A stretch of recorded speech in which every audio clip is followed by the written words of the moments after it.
С появлением более поздних версий кастом-прошивок для PlayStation 3 часто возникает вопрос, а безопасно ли входить на таких приставках в PlayStation Network?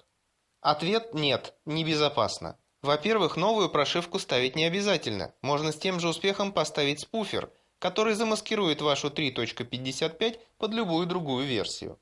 Спуфером пользоваться даже желательно, чтобы максимально обезопасить себя от случайного обновления прошивки. Но забанить в онлайне вас могут вне зависимости от реальной версии прошивки. Слова «забанить в онлайне» обычно вызывают ассоциации с Xbox Live, но с PSN все гораздо хуже. Дело в том, что на Xbox 360 Homebrew Soft, то есть неодобренный производителем приставки фирмы Microsoft, установить невозможно, за исключением JTAG консолей. Microsoft довольно быстро закрыла JTAG, а относительно недавний jailbreak Slim версии, позволяющий устанавливать FreeBoot, появился практически на заключительном этапе жизненного цикла Xbox 360. Основным же методом хака консоли является не jailbreak Xbox 360, а перепрошивка лишь одного ее узла – привода оптических дисков. Хак сам по себе заключается в изменении всего нескольких байт, и более того, девы старались максимально замаскировать факт изменения прошивки привода. Но даже несмотря на эти ухищрения, бан консоли в Xbox Live далеко не редкость.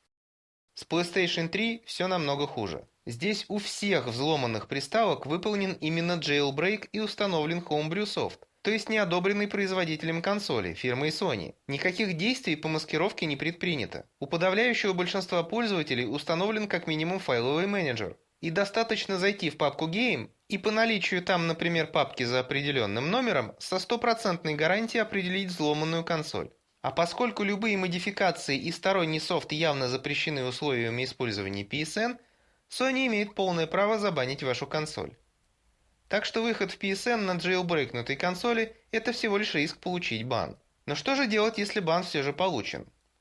На Xbox 360 это вообще-то приговор. Больше на забаненной приставке поиграть в онлайне не получится, даже если вернуть все к заводскому состоянию, и жаловаться бесполезно. В Sony жаловаться тоже бесполезно, но способ избавиться от бана все же есть, вот только он не особо этичный.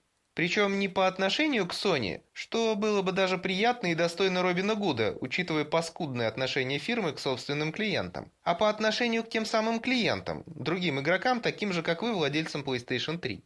Но обо всем по порядку. Избавиться от бана вам поможет одна утилита. К сожалению, я нашел версию только под самую первую джейлбрейкнутую прошивку версии 3.41. Возможно, вам повезет больше. Впрочем, я постоянно твержу о необходимости активации QA Flag, и если вы послушались моего совета, то вы молодец, и никаких проблем с откатом на 3.41 у вас возникнуть не должно.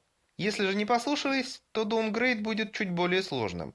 Сначала вам нужно будет установить специальную гибридную прошивку, которая только прикидывается последней версией, а на самом деле является версией 3.55, благодаря чему вы можете включить QA Flag и откатиться на 3.41 и поставить наконец утилиту. А вот тут начинаются те самые морально-этические терзания. В PlayStation есть сетевая карта, вернее даже две, проводная и Wi-Fi. И как у всех сетевых устройств, у приставки есть уникальный MAC-адрес. И именно по этому MAC-адресу консоль в PSN и банится. Утилита позволяет заменить MAC-адрес на любой другой, но проблема в том, что он должен быть из диапазона, выделенного для PS3.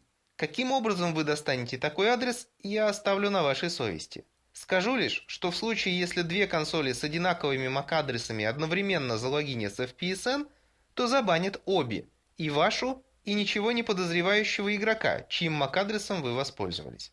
Так что вариант двух консолей, одной для бэкапов, а второй для игры онлайн, где вы будете использовать только официальные версии прошивки, является предпочтительным и для Xbox 360, и для PS3.